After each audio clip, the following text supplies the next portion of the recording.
ধূমপানটা একটা মদ একটা জাহান্নামীদের খাদ্যর মতো। তাহলে জাহান্নামীদের খাদ্যর বিষয়ে আল্লাহ তাআলা কোরআনে বলছেন যে জাহান্নামীদের খাদ্যর মধ্যে কোনো পুষ্টি নাই, আর তাদের কোন রকম ক্ষুধাও নিবারণ হবে না।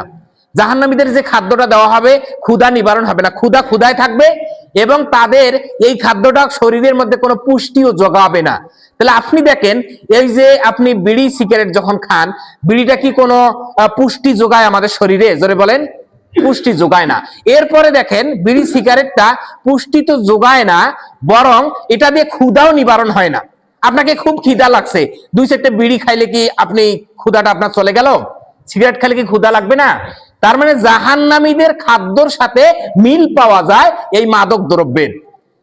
লা ইউসমিনু ওয়ালা ইউগনি মিন জু, যে এটা তাদের কোন রকম পুষ্টি যোগাবে না, ওয়ালা ইউগনি মিন জু, এবং তা কোনোভাবেই তার ক্ষুধাও নিবারণ করবে না জাহান্নামের এই খাদ্যটা।